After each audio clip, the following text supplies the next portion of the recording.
Est-ce que tu savais que toi aussi tu peux vivre en Corée du Sud pendant un an? Ou alors peut-être que tu as déjà entendu parler du PVT, mais voilà, tu as un peu du mal avec tout ce qui est démarche et il y a des informations un peu de partout. Mais ne t'inquiète pas parce que dans cette vidéo, je vais tout te dire de A à Z sur le PVT.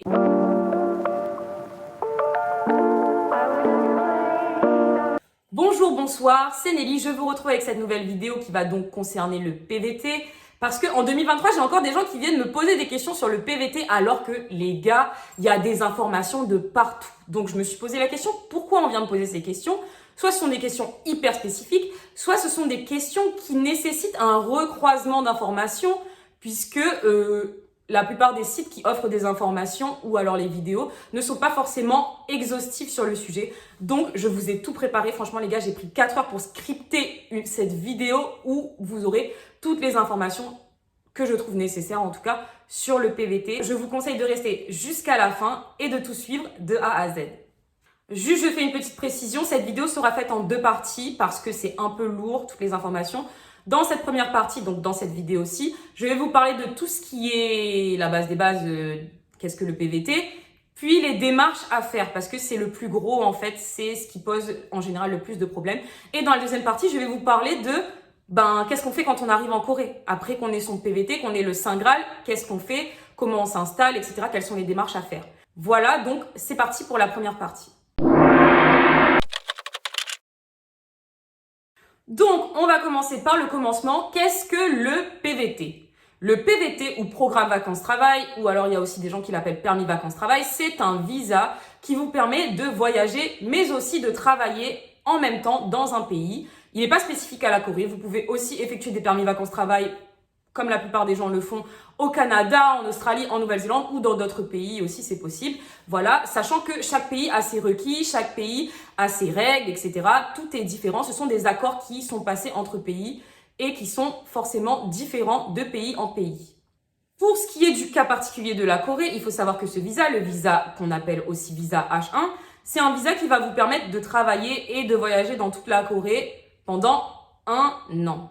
Donc je suppose que là, après m'avoir entendu, vous êtes tous là à vous dire « Ouais, trop chouette, je vais aller pouvoir vivre en Corée, etc. » Malheureusement, les gars, ça se fait pas comme ça. Il y a des requis, il y a des démarches à faire qui sont clairement comme Koh-Lanta. On dirait que vous jouez votre vie quand vous êtes en train de faire votre démarche. Mais c'est pas grave, je vais tout vous expliquer en commençant par les requis.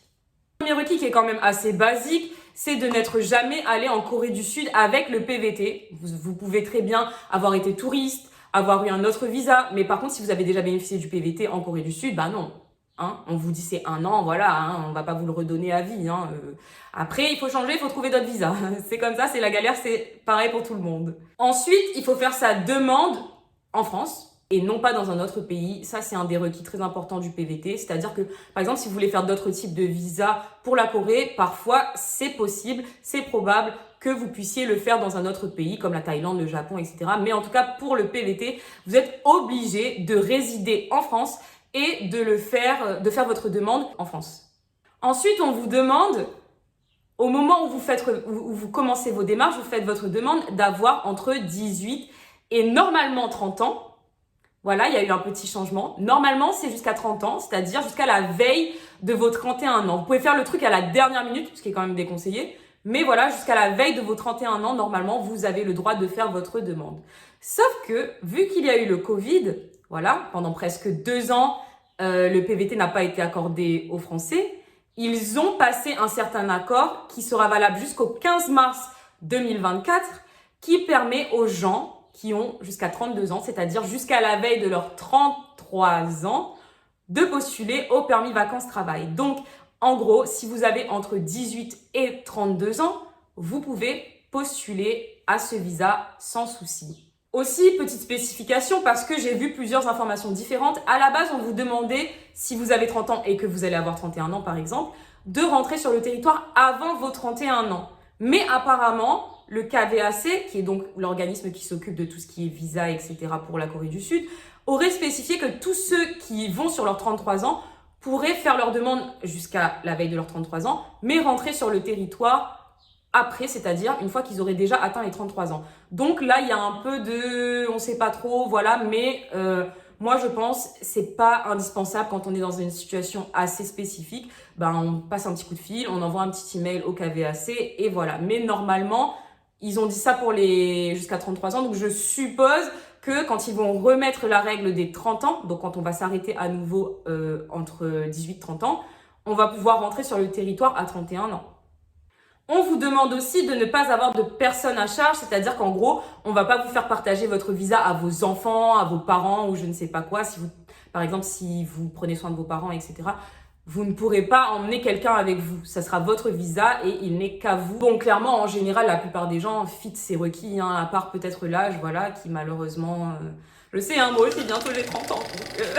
Mais voilà, en général, mis à part l'âge, il n'y a pas trop de soucis là-dessus. Et là, on va rentrer dans les requis qui sont un peu plus compliqués, mais bon, voilà. Premier requis un peu plus technique, on va dire, entre guillemets, c'est qu'il faut que vous ayez un passeport français, qui soit valide jusqu'à 6 mois après le début de votre demande. C'est-à-dire, vous faites votre demande et vous avez 6 mois de validité après le début de cette demande. Mais franchement, les gars, moi, je vous dis, vaut mieux pas rire avec ça. Vaut mieux aller avec votre passeport qui est en règle jusqu'à la fin de votre PVT. Franchement, est-ce que vous vous voyez aller refaire votre passeport, etc., être dans les plus grosses galères du monde juste parce que vous avez décidé de partir un peu à la one again? Non, franchement, attendez un peu plus, même s'il le faut, attendre que son passeport soit prêt. Je sais que ça prend du temps, mais vaut mieux que votre passeport il soit prêt, il soit en règle et qu'après vous puissiez partir tranquille. On vous demande aussi d'être en bonne santé et de ne pas avoir de casier judiciaire. C'est des choses qu'il va falloir prouver. De toute façon, à peu près tous les requis que je vais citer ou que j'ai déjà cités, il va falloir les prouver. Donc, ne partez pas en vous disant oui, de toute façon, je vais pouvoir gruger, etc. Non, il va falloir que vous prouviez tout de A à Z. Donc, si franchement, vous ne rentrez pas dans les requis, je suis désolée, mais ce visa, il ne sera pas fait pour vous. D'ailleurs, pour tout ce qui est santé, on va vous demander une assurance. On va vous demander de prendre une assurance qui va du coup couvrir votre santé, mais aussi les frais éventuels d'hospitalisation ou les frais éventuellement de rapatriement. Je ne vous souhaite pas, mais si au cas où vous décédez sur place, etc., il faut que vous puissiez avoir ces frais couverts par votre assurance parce qu'en général, pour rapatrier un corps, c'est hyper cher. Donc, on vous demande une assurance qui englobe tout ça. Et enfin, le dernier requis, ça va être, malheureusement, celui-là, il peut être éliminatoire pour plusieurs personnes, ça va être d'avoir assez d'argent de côté pour pouvoir financer votre voyage et vivre en Corée pendant quelques mois, en tout cas à vos débuts. Pour l'argent, vous allez avoir 2 cas. C'est-à-dire que dans le premier cas, vous avez acheté vos billets, etc. Vous pouvez prouver, parce qu'on va vous demander de prouver que vous avez acheté vos billets. Et vous devez avoir 2 500 € minimum de côté sur votre compte, qu'il va falloir aussi prouver, pour montrer que, vous avez votre billet, mais avec ces 2 500 €, vous allez pouvoir tenir, en tout cas à vos débuts, quand vous allez vous installer en Corée. Deuxième cas, c'est le cas où vous n'avez pas acheté de billet d'avion. Et en gros, il faut que vous prouviez que non seulement vous pouvez tenir avec les 2 500 € de côté pour vos débuts, mais aussi pouvoir vous racheter un billet d'avion, soit pour revenir en France, soit pour aller dans un autre pays. Et en général, apparemment, on vous demande 4 500 € minimum sur votre compte. Maintenant, on en a terminé avec tous les requis. Donc, comment on va faire sa demande, quelles sont les démarches, etc. Alors déjà, quand faire sa demande? En général, il est recommandé de faire sa demande 1 mois et demi à 2 mois avant le départ parce que le traitement de votre visa peut être extrêmement long. Le traitement de votre visa va dépendre en fait du nombre de demandes de visa qu'ils ont à gérer parce que forcément, il n'y a pas que vous, clairement, qui veut aller en Corée. Donc, en général, tout ce qui est été, tout ce qui est période de fête de fin d'année et aussi à ce que j'ai cru comprendre par le KVAC quand j'étais dans ce cas-là, tout ce qui est demande d'étudiants, parce que les étudiants font leur rentrée à peu près tous les 3-4 mois, en tout cas pour tous ceux qui veulent étudier le coréen, etc., s'il y a de la demande et tout, ou il y a aussi les vraies rentrées scolaires, et ça peut être des moments où ils sont débordés au niveau des visas, puisque clairement tout le monde postule à ce moment-là. Donc, il faut clairement s'y mettre à l'avance, se préparer bien à l'avance. Mais déjà, dans tous les cas, il va falloir que vous prépariez toutes vos pièces justificatives pour monter votre dossier bien à l'avance. Donc franchement, ne vous y prenez pas à la dernière minute parce que vous allez pleurer, clairement. Il y a souvent des gens qui sont là, oui, mais j'ai oublié tel papier, mais j'ai fait ceci, mais j'ai déjà pris mon billet d'avion, mais Ben oui, mais Georgette, fallait s'y mettre à l'avance, fallait tout réunir, toutes les informations, etc. Et fallait charbonner clairement, hein, ça va pas être de tout repos. Après, il y a aussi le cas des gens qui préparent leur demande vraiment bien à l'avance. Ils ont planifié, ils savent très bien que là, par exemple, on est au mois de janvier et ils veulent partir au mois de juillet. Donc, ils ont déjà tout préparé à l'avance puisque de toute façon, une fois que vous avez fait votre demande, vous avez 12 mois pour vous rendre sur le territoire et pour activer votre PVT. Donc franchement, si vous pouvez même planifier bien à l'avance, ben faites-le, comme ça vous êtes tranquille et vous n'avez pas de problème. Si vous pouvez même le faire 6 mois avant, etc. Faites-le comme ça, ouais, vous dormez sur vos deux oreilles et vous n'avez pas de problème à attendre, oui, mon visa, gna gna gna, et à être pressé et voilà, et comme j'ai dit, à pleurer après parce que vous n'êtes pas dans les temps. Et oui, et je précise bien évidemment que votre visa va commencer quand vous allez rentrer sur le sol coréen. Ne croyez pas que parce que vous avez fait votre demande à l'avance et que là, vous laissez passer 6 mois avant de partir en Corée, votre visa, voilà, il vous restera 6 mois sur votre visa. Non, votre visa commence au moment où vous mettez le pied sur le sol coréen et vous avez 1 an à partir de ce moment-là. Du coup, pour préparer son dossier, on fait comment? Les gars, franchement, j'espère que vous avez de la patience, j'espère que vous avez de la motivation, j'espère que vous avez de l'énergie. Parce que franchement, préparer ses démarches, préparer sa demande, c'est pas un long fleuve tranquille. Donc j'espère et je vous souhaite tout le courage du monde et je vous souhaite toute la réussite du monde. Mais franchement, faites bien toutes les étapes que je vais vous énumérer. Vérifiez bien tous vos papiers une fois que vous devez envoyer votre dossier, etc. Parce que tout ça, ça va être crucial pour votre acceptation et pour que votre demande se fasse dans les meilleures conditions possibles. Je tiens à dire que tout ce que j'ai déjà dit et tout ce qui va suivre, c'est pas tombé du ciel, toutes ces informations-là. Hein. Clairement, 80% de ce que je vous dis, ça vient du site pvtist.net. C'est la plus grosse mine d'informations sur le PVT en Corée du Sud. Franchement, ils ont fait un super taf. C'est grâce à eux que moi, j'ai fait ma demande, enfin que j'ai pu monter ma demande, mon dossier, etc. Et c'est grâce à eux que je fais cette vidéo aujourd'hui. Donc déjà, on va leur dire un grand merci. Ensuite, je suis allée sur le groupe Facebook des PVTistes français en Corée du Sud, il me semble, ou francophones en Corée du Sud. À ne pas confondre avec le groupe Les francophones en Corée du Sud, que je ne vous recommande pas forcément quand vous êtes PVTiste, et pas forcément même, voilà, même si vous vivez là-bas. Même si, voilà, ils peuvent aider, mais bon, hein, les Français, franchement, on reviendra là-dessus peut-être dans une prochaine vidéo, les Français en Corée, on souffle hyper fort. Et aussi le site du KVAC, bien évidemment, qui m'a aidé à monter voilà, cette vidéo, enfin, à avoir toutes les informations pour cette vidéo en recroisant toutes ces informations sur ces diverses sources. Bien évidemment, tous les liens seront dans la description. Aussi, ça sera la même chose pour tout ce qui est documents, parce que vous allez avoir besoin de pas mal de documents, là, que je vais vous montrer aussi sur mon petit écran, mais dont vous aurez besoin. Je vais tout vous mettre dans la description, donc franchement, vous aurez juste à cliquer dessus après. Et voilà, je vous ai mâché tout le travail. Le dossier que vous allez devoir préparer pour votre demande de PVT, qu'est-ce qu'il va devoir contenir?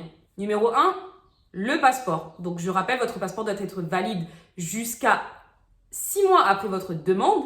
Et oui, il va falloir que vous confiez votre passeport, que vous envoyez votre passeport par la poste. Donc, il faudra qu'il soit prêt pour être relié avec tous les autres documents de votre dossier. Le formulaire de demande de visa ou Visa Application Form number 17, voilà, si on veut la faire à l'anglaise, c'est un document qui est en anglais et en coréen. Donc franchement, si vous savez pas lire l'anglais, ça peut être compliqué, mais ne vous inquiétez pas parce que à la fin de cette vidéo, je vais vous expliquer comment remplir ce document pour ceux que ça intéresse, parce que je suppose qu'il y en a, voilà, ils savent lire l'anglais, ils savent parler coréen, donc ils n'auront pas forcément ce problème. Ou alors, ils auront peut-être des petites spécificités qu'ils veulent... qui veulent résoudre. Donc, je vais vous expliquer à la fin de cette vidéo comment remplir ce document. En gros, voilà, ces 5 pages que vous devez compléter, bien évidemment, et signer. Et on vous demande une signature manuscrite. Donc, hors de question de faire votre e-signature, etc. parce que vous pouvez remplir le document en ligne. Vous n'avez pas forcément besoin voilà, de tout faire en manuscrit. Mais on vous demande de compléter et de signer en écriture manuscrite ce document. Sur ce document, ce formulaire, cette application form, on va vous demander d'apposer, de coller une photo type photo d'identité, bien évidemment, datant de moins de 6 mois. Il faut que vous vous ressembliez, bien évidemment. Il ne faut pas que vous ayez 4 ans sur votre photo. Et au format, donc format coréen, c'est-à-dire 35 mm par 45 mm, il me semble. Et en général, normalement, on vous demande, mais bon, moi, parfois, quand j'ai postulé pour certains visas, je ne l'ai pas fait, d'avoir un fond blanc. C'est-à-dire qu'en Corée, la norme pour les photos, c'est d'avoir un fond blanc, alors qu'en France, il faut avoir un fond gris normalement pour les photos type photo d'identité.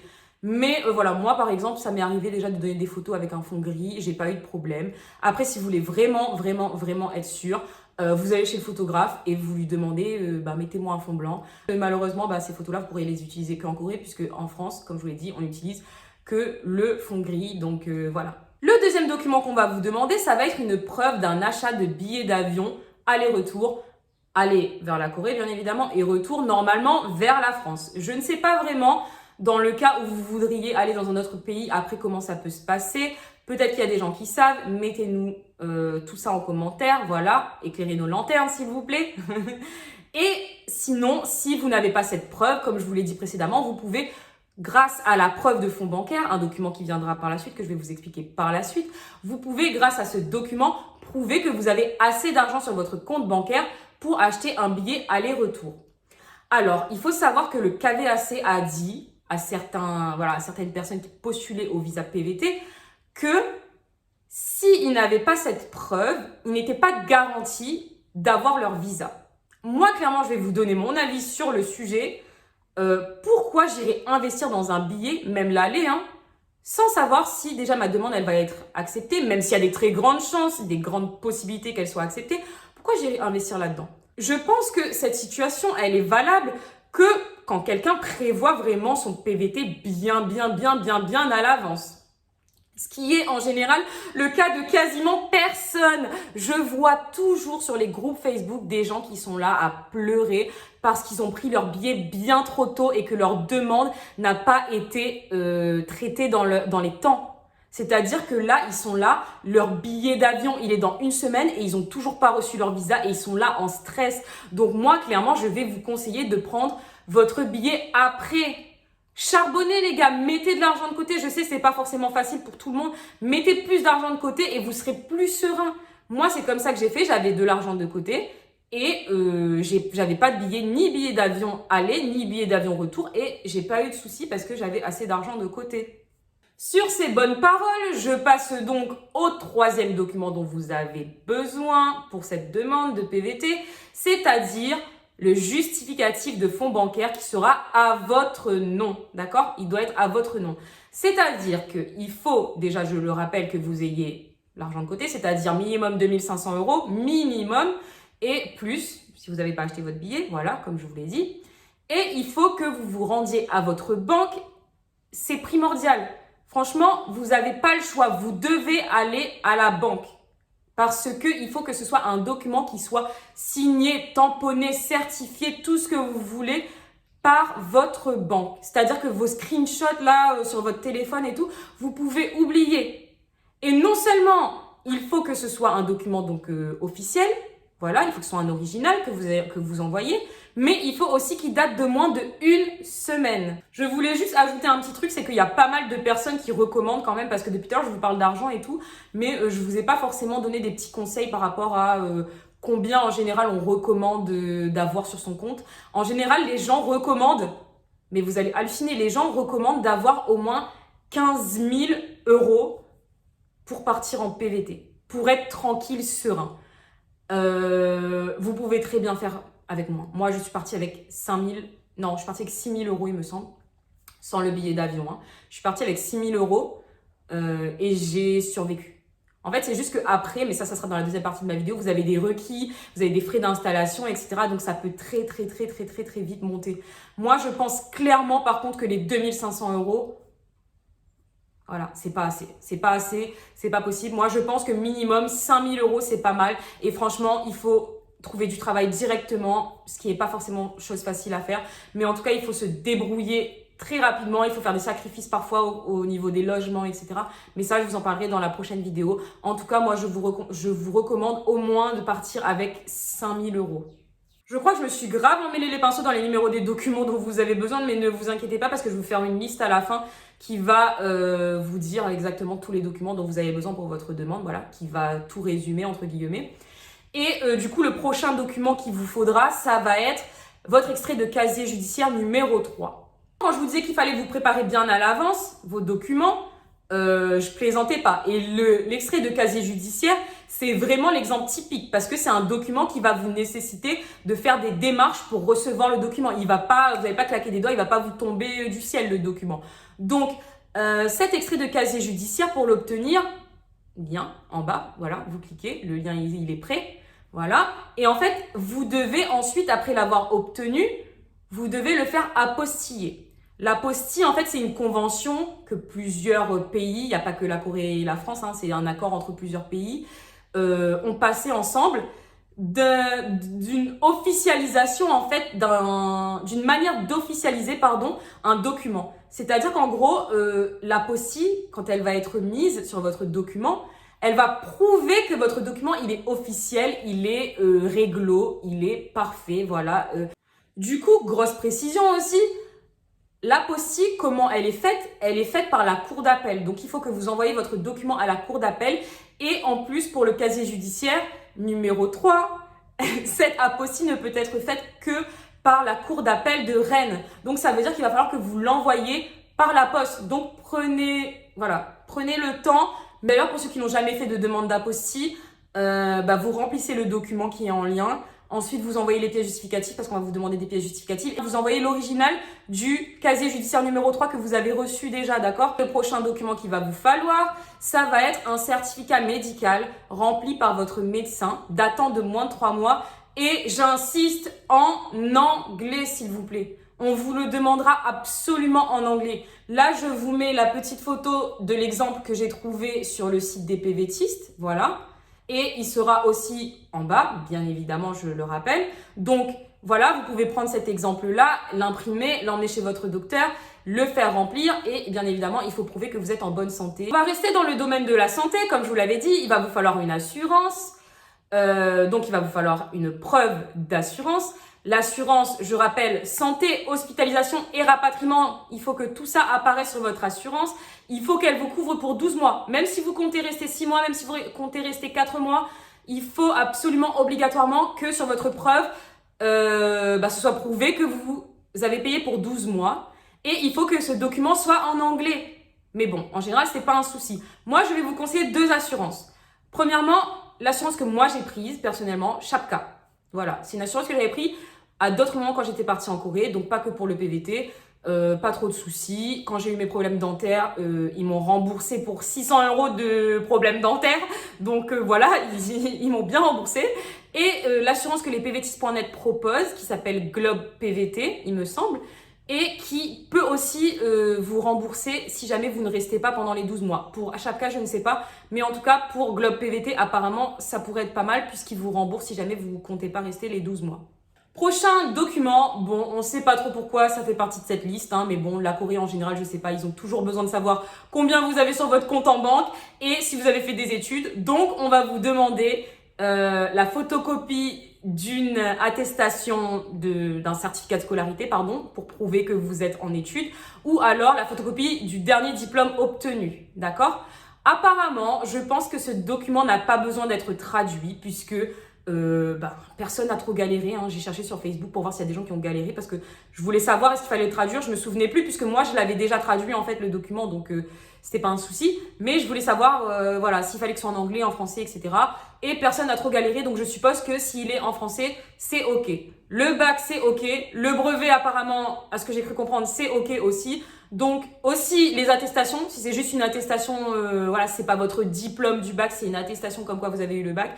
Apparemment c'est ok aussi, donc pas trop de soucis. En fait j'ai l'impression que ce document il est un peu genre, voilà. Prochain document qu'on va vous demander, ça va être un document qui résume un peu votre programme de votre année que vous allez faire en PVT en Corée. C'est-à-dire qu'est-ce que vous planifiez de faire. Vous pouvez le faire sous forme de tableau ou vous pouvez aussi faire une lettre de motivation. Moi, je pense que le tableau, c'est quand même un peu plus efficace et un peu plus pratique et facile à faire. C'est pour ça que j'avais fait la forme du tableau. Vous pouvez l'écrire en anglais ou en coréen, pas de français, hein. Ceux qui me connaissent ou qui ont regardé mes vidéos précédentes, je vous l'ai dit, je ne suis pas quelqu'un qui ment beaucoup, je ne suis pas quelqu'un de très très malhonnête. Mais je vais vous encourager à pas forcément dire la vérité dans ce document, malheureusement. Parce qu'on attend de vous en PVT de beaucoup voyager, de beaucoup dépenser votre argent. Forcément, vous allez là-bas pour voilà, aller à Daegu, aller à Daejeon, aller à Busan, aller je sais même plus quelle autre ville il y a, mais bref, aller partout, voyager, etc. En pratique, vous n'avez pas forcément l'occasion de faire tout ça parce que si vous avez un travail, vous allez avoir une attache. Vous pouvez pas partir comme ça, tout dépend du travail que vous avez. Et si vous avez besoin d'argent, vous pouvez pas vous permettre voilà, de voyager toutes les 5 minutes. Vous devez aussi gagner votre croûte, quoi. Donc, si vous n'avez pas forcément beaucoup d'argent et que vous comptez beaucoup travailler, si vous ne comptez pas voyager beaucoup, comptez voyager un minimum, etc., mettez quand même dans votre document que vous allez voyager. Mettez. Voilà. Ne mettez pas juste, de janvier à janvier, je vais travailler. Non, non, non, ça va pas passer du tout. En gros, il faut que vous montriez que vous allez voyager et dépenser votre argent. Donc, soyez très en détail. De janvier à mars, je vais travailler. De mars à juin, je vais voyager à Daegu. De juin à juillet, je vais voyager à Busan. Je sais pas, bref. Donc, pour tout ce qui est documents perso, les documents que vous pouvez obtenir par vous-même avec votre nom, etc., on en a fini. Mais voilà, il faut savoir que depuis 2021, il me semble que c'est en 2021, oui, qu'ils ont repris les visas, enfin en tout cas qui redonnaient le PVT aux Français, puisque nous avons été interdits de PVT pendant pas mal de temps. Je reviendrai peut-être là-dessus si je fais une vidéo sur les Français en Corée, mais bref, voilà, ceux qui savent. Mais voilà, quand ils ont recommencé à donner le PVT aux Français, il faut savoir qu'à partir de ce moment-là, le traitement ne se faisait plus de la même manière. Déjà, avant, c'était gratuit. Maintenant, il faut qu'on paye. Pourquoi on paye? Parce que, en fait, déjà, il faut qu'on envoie nos documents par la poste. Ne commencez pas à me dire, oui, mais peut-être que je peux aller sur... Non, vous ne pouvez pas aller sur place. Vous devez absolument envoyer vos documents par la poste au KVAC de Paris qui, lui, ensuite, va envoyer tous vos documents pour traitement. Enfin, je ne sais pas dans quelle mesure il traite votre dossier, si Paris fait un pré-traitement et qu'après, c'est le visa qui est traité en Allemagne. Je ne sais pas exactement comment ça marche, mais c'est en Allemagne que va finir votre dossier. C'est-à-dire que l'Allemagne, en fait, a été choisie, il me semble, pour la France, l'Angleterre et l'Allemagne. L'Allemagne a été choisie pour traiter les visas de ces 3 pays-là. Je suppose que vous avez des frais de dossier qui sont liés à tout ça, hein, envoi jusqu'à l'Allemagne, etc., traitement de votre dossier. Donc, vous allez devoir payer, d'où le prochain document dont vous allez avoir besoin, la preuve de paiement des frais de dossier. Voilà, alors vous allez devoir payer 60 € de service et ça, c'est obligatoire pour tout le monde. Comme je vous l'ai dit, il va falloir que vous envoyiez votre passeport par la poste. Mais par contre, pour recevoir votre passeport, pour récupérer votre passeport, vous allez avoir 3 options. Option numéro 1, le faire renvoyer par la poste. Donc, le truc accusé de réception, là, recommandé accusé de réception. Et ça va vous coûter 12 € supplémentaires. Ou vous pouvez y aller en personne, ou vous pouvez envoyer quelqu'un pour récupérer votre passeport. Si vous devez le récupérer par la poste, vous allez devoir, comme je vous l'ai dit, payer 12 €. Donc, les frais que vous allez devoir prouver, ça va être 72 €. Par contre, si vous y allez ou vous envoyez quelqu'un, vous allez devoir prouver que vous avez payé juste 60 €. Pour les Outre-mer, parce que bien évidemment, je ne vous oublie pas, vous avez 3 options. Soit vous pouvez envoyer une enveloppe qui est déjà affranchie, donc vous la joignez dans vos documents.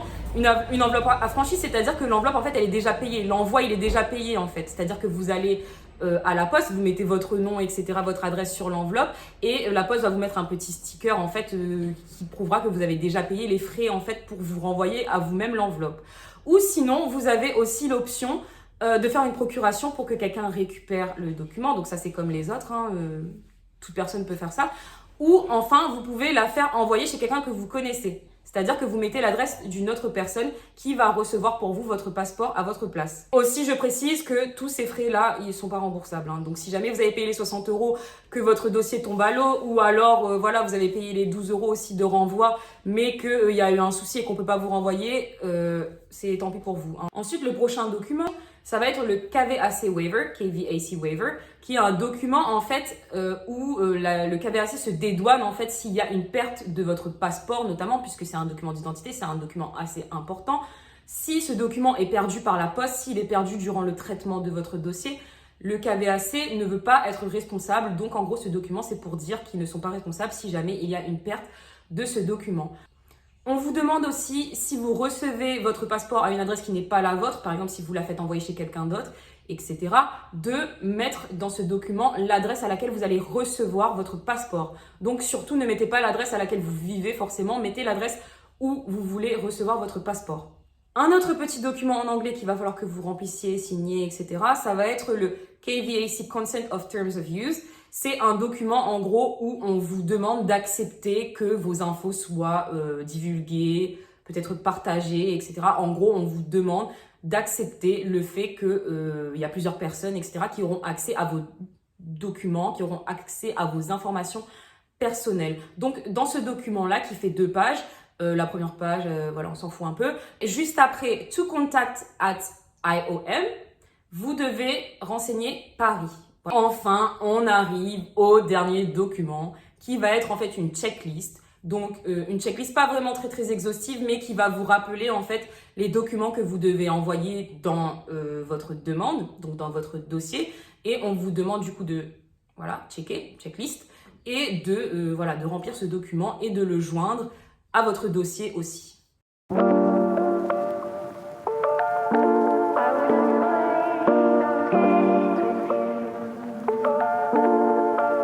Donc voilà, enfin on a réussi à réunir tous les documents dont on a besoin pour faire sa demande. Qu'est-ce qu'on fait maintenant? La première chose à faire, c'est de payer les frais. Bien évidemment, la première chose qu'on va vous demander, c'est de sortir la monnaie, de sortir l'argent. Pour payer ces frais-là, vous aurez 2 moyens et ne commencez pas à me parler de chèque, ne commencez pas à me parler de cash. Vous avez que ces 2 moyens, voilà, il faut l'accepter. Premier moyen, soit vous allez à la banque, donc directement à la banque et vous faites le virement avec votre banquier, vous faites votre virement. Et bien évidemment, vous n'oubliez pas de récupérer la preuve de virement, merci. Et sinon, vous avez aussi la possibilité de le faire sur votre application bancaire et de ne pas oublier une fois de plus de récupérer la petite preuve, la petite facture, etc. pour prouver que vous avez bien payé. Surtout, une chose à ne pas oublier, c'est qu'il va falloir mettre des informations soit sur le bordereau à la banque quand vous allez faire votre virement ou soit en ligne dans les justificatifs, dans les justifications.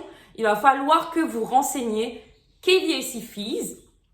Donc voilà, c'est pourquoi vous payez, pour quel type de service vous payez, ainsi que votre nom et votre numéro de passeport, votre nom complet. N'oubliez pas ça, c'est super important parce qu'en gros, ça va vous relier directement au fait que vous avez vraiment payé pour ça, c'est-à-dire vraiment payé pour vos frais de dossier. Là maintenant, je vous affiche les détails pour pouvoir payer, c'est-à-dire le nom de la banque, du KVAC, etc. Vous regardez tous les détails, c'est à ça que vous allez vous référer quand vous allez devoir payer vos frais de dossier. Maintenant que vous avez cette preuve de paiement, vous allez devoir l'envoyer directement par email. Voilà, je mets le mail parce que j'arrive pas à retenir le mail. Mais voilà, c'est le mail du KVAC France. Vous envoyez cette preuve de paiement et bien évidemment dans le mail, vous envoyez pas juste ça. Vous devez, en objet, il est recommandé de mettre votre nom complet, votre numéro de passeport et votre visa ainsi que de renseigner KVAC Fees again. C'est-à-dire, vous mettez encore une fois KVAC Fees pour qu'on sache quel est l'objet de ce mail en fait. Je prends mes petites notes parce que franchement, je ne peux pas me rappeler de tout ça, mais à l'intérieur de votre mail, on va vous demander de rappeler votre nationalité, donc française, le type de visa que vous demandez, donc le H1, la durée du séjour, donc si vous allez rester 12 mois, si vous allez rester un peu moins, ainsi que le nombre d'entrées, donc c'est multiple, ça va vous permettre soit de sortir du territoire puis de re-rentrer en Corée, etc. Un peu de vous balader si vous voulez voyager ailleurs que la Corée, si vous voulez aller au Japon par exemple ou autre. Et enfin, s'il y a des services supplémentaires, par exemple, si jamais vous allez payer les 12 € pour qu'on vous renvoie votre passeport, vous devez préciser, voilà, j'ai payé pour recevoir par courrier mon passeport.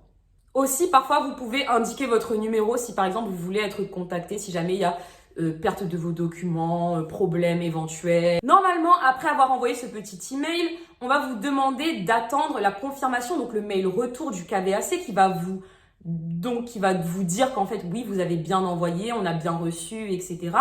Et qui va vous demander du coup d'envoyer votre dossier avec toutes les pièces complètes.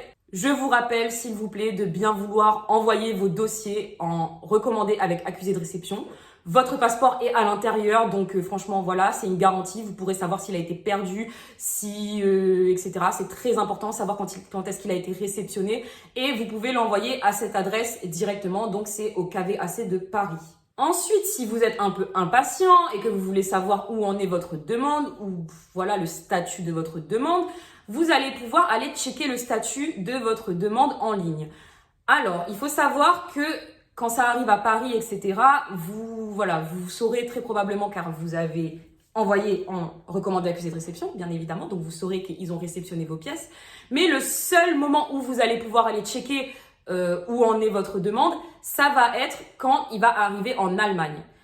Et bien évidemment, vous ne serez pas informé de quand il arrive en Allemagne. Donc, vous allez aller sur ce petit site visa.go.kr qui va vous permettre de checker le statut de votre demande et aussi de checker quand est-ce qu'il va être approuvé, etc. Voilà, donc une fois que votre visa a été approuvé, il ne va vous rester qu'une seule étape, c'est de récupérer votre passeport et ce qu'on appelle le Visa Grant Notice, donc qui est une feuille en fait qui va récapituler. En fait, ouais, ils apposent pas le visa dans votre passeport, mais vous avez cette feuille en fait qui atteste que vous avez bien reçu et que vous êtes éligible, que vous êtes validé pour avoir le visa H1, donc le visa PVT. Normalement, le KVAC doit vous envoyer un email pour vous dire oui, tout est prêt, donc il faut venir récupérer, ou alors oui, tout est prêt et nous avons envoyé par la poste pour ceux qui ont payé les 12 €, etc. Ou ceux qui viennent des DOM et qui ont mis leur lettre affranchie dans leur dossier. On va vous dire, voilà, on vous l'a envoyé par la poste. Pour les autres, si vous voulez aller récupérer votre passeport et votre Visa Grant Notice en personne, il va falloir y aller à Paris à cette adresse, au KVAC de Paris à cette adresse, entre 15 h et 16 h pendant les jours de semaine, s'il vous plaît. N'allez pas là-bas, n'allez pas vous pointer là-bas en week-end, d'accord? Et ensuite, pour ceux qui veulent la procuration, vous allez, s'il vous plaît, prendre ce document que je vous ai aussi mis, bien évidemment, en bas. Vous allez prendre ce document qui, en fait, est le document un peu officiel pour la procuration du KVAC. Voilà, et la personne qui va aller récupérer pour vous votre passeport et votre Visa Grant Notice, il faut aussi bien évidemment qu'elle emmène sa pièce d'identité ainsi qu'une photocopie de votre pièce d'identité. Normalement, c'est comme ça quand on fait une procuration à quelqu'un. Donc voilà, je vous conseille de ne pas oublier tout ça si jamais vous donnez une procuration à quelqu'un pour aller récupérer vos documents. Enfin, on a tout fini. Voilà, on a peut-être déjà reçu notre visa, on a peut-être déjà reçu notre passeport. Qu'est-ce qu'il nous reste à faire? Eh ben, rien d'autre de plus qu'à partir sous 12 mois. Bien évidemment, je le rappelle, vous avez 12 mois pour rentrer sur le sol coréen et pour activer votre PVT de 12 mois encore. Hein, voilà. Et profiter, voyager, travailler bien évidemment parce qu'on aura forcément besoin d'un peu de sous. Et voilà, donc tout ça, c'est un gros process, mais une fois que c'est fait, ça en vaut le coup. Et je vous souhaite beaucoup de courage. Et pour tous ceux qui l'ont reçu, pour tous ceux qui ont reçu leur visa, well done, comme on dit. Et voilà, enjoy en Corée, profitez, vivez votre meilleure vie. Voilà, moi je vous souhaite que le meilleur. Et pour tous ceux qui veulent, du coup, n'oubliez pas qu'il y aura la partie 2 où je vais vous expliquer, une fois qu'on arrive sur le sol coréen, comment ça se passe, quelles démarches à faire pour les premières démarches d'installation, etc. Donc la semaine prochaine, dimanche prochain, attendez ma deuxième vidéo. Et surtout, pour ceux qui veulent que je les aide à remplir le document, du coup, le Application Form number 17, voilà, je vais le faire tout de suite. Donc, restez jusqu'à la fin. Et pour les autres, je vous fais des gros bisous et je vous revois, j'espère, dimanche prochain ou bientôt.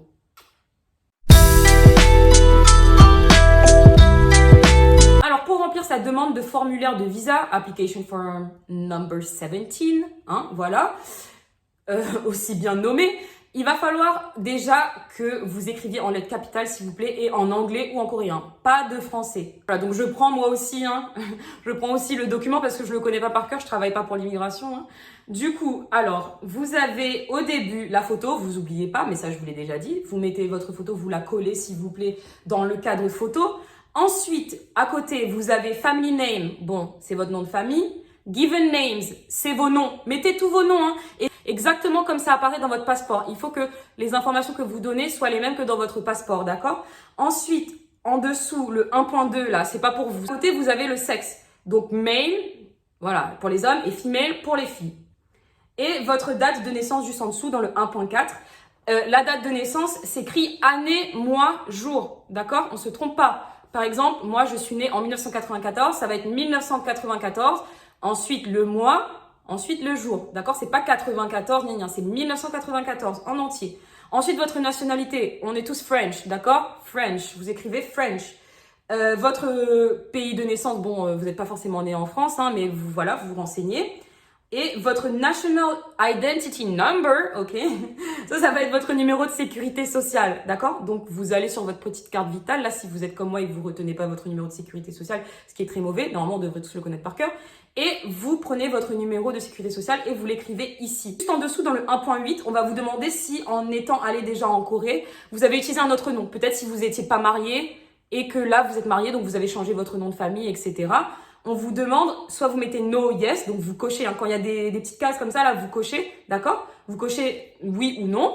Si c'est oui, en dessous, on vous demande, d'accord? Family name, une fois de plus, c'est votre nom de famille. Given name, c'est votre prénom, d'accord? Donc là, vous écrivez, si jamais vous avez changé de nom, etc., vous écrivez le nom précédent que vous utilisiez quand vous êtes déjà venu en Corée, d'accord? Ensuite, pour le 1.9, on va vous demander, est-ce que vous êtes citoyen d'un autre pays? Parce qu'il y a des gens qui ont des doubles nationalités, par exemple, français et canadien, par exemple. Donc, si oui, vous mettez oui, et vous mettez le pays juste en dessous, là. Si c'est Canada, par exemple, vous mettez le Canada, voilà. Ensuite, dans la partie 2, ça va être plus ce qui est pour votre visa, etc. On vous demande, dans le 2.1, est-ce que vous allez rester longtemps ou pas? Normalement, oui. D'accord? Est-ce que vous allez rester plus de 90 jours ou pas? Donc, vous allez cocher la partie long term stay over 90 days. D'accord? Parce que ça, c'est pour ceux qui ne sont pas en tourisme. Donc, vous, puisque vous allez avoir le H1, le PVT, donc il va durer 1 an normalement. Et pour le 2.2, donc status of stay, vous mettez Working Holiday Visa, donc qui est l'appellation en anglais du PVT. Ce qui est en dessous, comme vous pouvez le voir, c'est écrit For Official Use Only, donc ça veut dire que ça, c'est des trucs que vous remplissez pas. Ça va être l'immigration qui va remplir cette partie-là. Ensuite, dans le 3, ça va être les informations par rapport à votre passeport. Alors, votre passeport, c'est un passeport regular, d'accord? C'est un passeport normal. À part si, gros cas exceptionnel, vous avez un passeport diplomatique, etc., ben, vous cochez autre chose. Mais normalement, ça devrait être regular, d'accord? Ensuite, vous avez le numéro de passeport, le pays du passeport, donc la France. Dans le 3.4, vous avez l'endroit où on vous a fait votre passeport. Normalement, ça devrait être la France pour tout le monde. Moi, j'avais mis la France, la Réunion, etc., puisque j'avais fait mon passeport à la Réunion. Ensuite, juste en dessous, date of issue, c'est à quel moment on vous a donné votre passeport. Et date of expiry, c'est quand est-ce que votre passeport va être expiré. Tout ça, normalement, vous pouvez les retrouver dans la première page de votre passeport. C'est pas très sorcier, vous avez juste à recopier les informations. Et on n'oublie pas les dates, c'est l'année d'abord, le mois et ensuite le jour, d'accord? Si vous avez un autre passeport, si par exemple vous avez une double nationalité, il faut que vous le renseigniez dans le 3+7. Donc soit vous mettez oui, soit vous mettez non et ensuite rebelote. Regular, diplomatique, voilà, vous mettez si c'est un passeport normal ou pas, le numéro du passeport, le pays du passeport et la date d'expiration du passeport. Partie numéro 4, donc Contact Information, on va vous demander d'abord de mettre votre adresse en France. Pas votre adresse en Corée, même si vous avez déjà trouvé un logement en Corée, etc. On vous demande votre adresse en France pour l'instant, d'accord? Et juste en dessous, on vous demande votre adresse de résidence. Franchement, normalement, votre adresse de résidence devrait être la même adresse que l'adresse précédente, donc la home country address of the applicant. Voilà. Puisque vous ne devez pas avoir deux adresses, vous n'avez qu'une seule adresse normalement. Ensuite, on vous demande le cell phone. Voilà, le cell phone, c'est votre GSM, comme on disait à l'ancienne, c'est votre numéro de portable et téléphone number, si vous avez par exemple un fixe, etc. Et votre email, d'accord? Écrivez bien les emails, écrivez en lettres capitales. Et en dessous, dans le 4.5, on va vous demander les contacts, la personne à contacter en cas d'urgence. Donc, rebelote, vous mettez le nom de la personne en anglais, en entier, d'accord? En B, on vous demande le pays de résidence. Normalement, c'est la France, je suppose, mais peut-être que vous pouvez mettre quelqu'un qui habite en Corée, je sais pas. Et ensuite, juste en dessous, en C, le numéro de téléphone. Et en D, relationship to the applicant, ça veut dire la relation avec l'applicant. Genre, donc ça veut dire si par exemple c'est votre père, votre mère, votre soeur, votre frère, votre ami, bref. Moi, j'avais mis mon père, par exemple. Voilà, en général, bon, je sais qu'il y a certaines personnes d'entre vous qui ont des problèmes avec leur famille, etc. Donc ça peut être difficile, mais je vous conseille quand même de mettre un membre de votre famille, voilà, un membre vraiment de confiance. En dessous, dans la partie numéro 5, vous allez parler de votre statut familial et marital, d'accord? Est-ce que vous êtes marié? Est-ce que vous êtes divorcé? Ou est-ce que vous êtes célibataire dans la partie 5.1? Donc vous cochez celui qui s'applique à vous, married, divorced or single. Oui, mon accent est pété, mais bon, laissez tomber. Hein.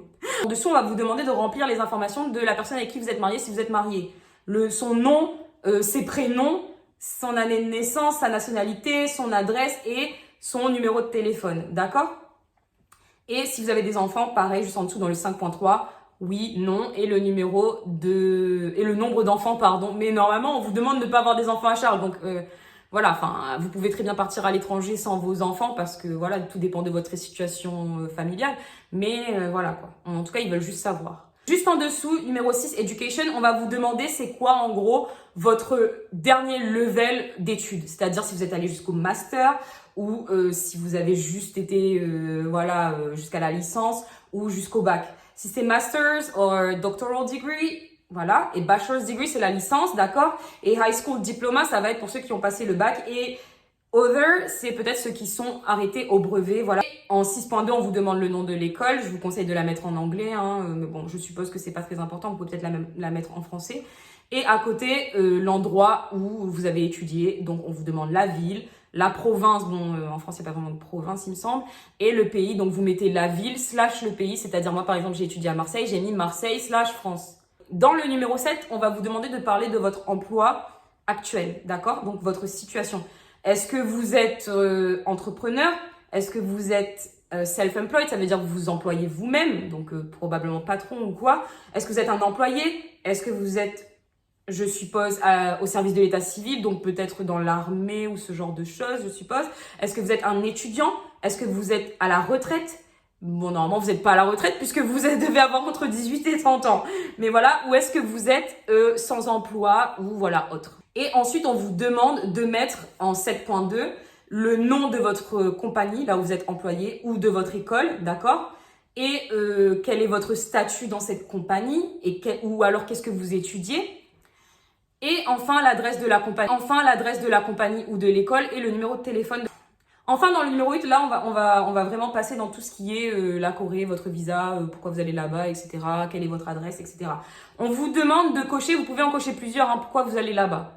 Pour faire du tourisme, pour aller à une conférence, parce que vous êtes malade, mais non, vous n'êtes pas malade, donc non, vous ne devez pas cocher ça. Business trip, non, pas vraiment. Pour apprendre, oui, peut-être, parce qu'il y a certaines personnes qui vont en Corée aussi pendant leur PVT et qui apprennent le langage coréen, donc vous pouvez peut-être, voilà, cocher ça. Work, oui, bah vous allez travailler, donc oui, vous cochez work. Et ensuite, voilà, est-ce que vous allez faire des investissements ou est-ce que vous allez visiter de la famille ou quoi, donc ou pour un mariage. Mais bon, normalement, tout ça, franchement, vous n'avez pas besoin. Hein. Je pense que vous pouvez juste mettre work et tourism et voilà, et c'est très très bien, ça va aller très bien. En 8.2, on vous demande juste en dessous combien de temps vous comptez rester. Normalement, 12 mois. Sauf si vraiment vous êtes sûr à 100% que vous n'allez pas rester 12 mois, mettez quand même 12 mois, on s'en fout, même si vous partez avant, c'est pas un souci. Donc, vous mettez 12 mois, 12 months. Juste à côté, on vous demande de mettre à quel moment vous pensez que vous allez rentrer sur le territoire coréen, d'accord? Donc là, soit si vous avez déjà un billet d'avion, vous savez déjà à quelle date vous allez arriver en Corée, vous mettez ça. Soit sinon, vous estimez, mais voilà, c'est pas très très important, mais essayez de bien estimer quand même. Hein. Juste dessous, on vous demande, est-ce que vous avez déjà voyagé en Corée durant les 5 dernières années? Si oui, dans le petit tableau, là, vous mettez à gauche, vous mettez pourquoi vous étiez en Corée, donc si vous étiez en touriste. Moi, par exemple, j'avais été en touriste, j'avais fait le D4, donc l'étude de langage coréen, donc j'avais mis, etc. Et à droite, vous mettez les dates. Là, franchement, je peux vous dire que j'ai un peu galéré parce que je me souvenais plus. Mais franchement, voilà, essayez de vous souvenir, essayez de mettre des bonnes dates. Et une fois de plus, année, mois, jour. Ensuite, dans le 8.7, juste en dessous, on vous demande, est-ce que vous êtes parti dans les 5 dernières années dans un autre pays qui n'est pas la France? Donc, rebelote, vous mettez le nom du pays tout à gauche. Au milieu, vous mettez pourquoi vous êtes allé, probablement pour du tourisme, sauf si vous viviez là-bas, voilà, vous pouvez écrire. Et une fois de plus, la précision sur votre période, le nombre de temps que vous êtes resté dans ce pays. Et vous le faites bien, hein, de toute façon, vous avez votre passeport, des fois vous avez voilà vos visas, etc., vos dates d'entrée, vos dates de sortie qui sont écrites sur vos passeports. Donc vous prenez bien votre passeport et vous négligez pas cette étape-ci. Ensuite, dans le 8.8, on vous demande est-ce que vous avez de la famille en Corée ou pas? Si oui, vous mettez le nom en anglais, vous mettez la date de naissance, la nationalité, et la relation avec, voilà, votre relation avec cette personne, si c'est votre père, votre mère, votre soeur, votre mari, etc., je ne sais pas trop, vous remplissez ce petit tableau. Et juste en dessous, on vous demande, dans le tableau, on vous demande si vous voyagez avec des membres de votre famille. Normalement, vous devez voyager tout seul, donc normalement, hein. Mais pareil, vous remplissez le tableau, c'est exactement la même chose. Le nom, la date de naissance, la nationalité et la relation que vous avez avec cette personne. Ensuite, dans la partie juste en dessous, qui est Details of Invitation, le numéro 9, normalement, vous n'avez rien à remplir parce que le visa PVT, c'est un visa que vous faites de vous-même. Personne ne vous invite, personne ne vous sponsorise, d'accord? Donc, normalement, vous n'avez pas besoin de cette partie-là. Dans le numéro 10, Funding Details, là, vous allez parler de tout ce qui est dépenses, etc. Donc, on va vous demander combien vous pensez dépenser en Corée. Franchement, qui sait? Voilà. Moi, je vous conseille, et c'est ce qui est conseillé d'ailleurs, c'est de mettre ce que vous avez sur votre compte en banque. D'accord? Donc, si vous avez 2500 €, vous mettez 2500 €. Si vous avez plus, vous mettez plus. Et ensuite, juste en dessous, on vous demande qui va financer en fait votre voyage. Là, c'est vous-même.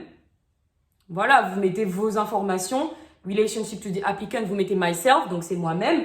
Et voilà quoi, votre contact, votre numéro de téléphone, je sais pas, franchement, quand vous savez pas des fois et que c'est des trucs, c'est un peu évidentissime, moi je pense j'ai juste coché comme ça. Parce que personne ne finançait mon voyage, donc voilà, ils n'avaient pas besoin de ces informations-là, ça voulait dire que c'était moi-même qui finançais mon voyage. Et juste en dessous, on va vous demander dans le numéro 11, est-ce que quelqu'un vous a aidé à remplir ce formulaire? Mettez pas mon nom, hein, voilà, j'ai pas besoin d'apparaître dans votre formulaire. Mais voilà, si quelqu'un vous a aidé à remplir, je sais pas de quelle manière on peut vous aider en fait à remplir ce formulaire, techniquement. Peut-être quelqu'un a écrit pour vous. Si peut-être quelqu'un écrit pour vous, si par exemple vous ne pouvez pas écrire, etc. Il faut le mentionner, son nom, sa date de naissance, son numéro de téléphone et sa relation avec l'applicant. On le répète une fois de plus. Dans la dernière page, voilà, il y a un gros blabla que je vous conseille quand même de lire. Hein, moi, je lis toujours. Hein. Et ensuite, numéro 12, la déclaration de l'applicant. Vous mettez la date de l'application. Donc, c'est la date à laquelle vous avez rempli le document, juste en bas là. Et ensuite, vous mettez votre nom et votre signature, tout comme c'est écrit. Et voilà, donc on a fini de remplir ce formulaire qui est quand même assez, voilà. Et parfois, il y a des petites spécificités, il y a des gens qui savent pas trop comment faire. Donc, j'espère que je vous ai été utile. En tout cas, une fois de plus, je vous souhaite le meilleur pour votre visa. Je vous souhaite un super voyage en Corée. Et aussi, comme je vous l'ai dit, je vous attends pour la partie 2 la semaine prochaine. Et surtout, n'oubliez pas de vous abonner, de mettre un petit like, etc. Moi, ça me fait hyper plaisir et ça m'aide. Ça me permet de, voilà, de faire du meilleur contenu, de me donner à 100%, même si je me donne à 100%. Même si vous likez pas et que vous vous abonnez pas, mais quand même, voilà, ça fait toujours plaisir. Donc, voilà, je vous dis à la semaine prochaine, dimanche prochain, pour la deuxième partie de cette vidéo.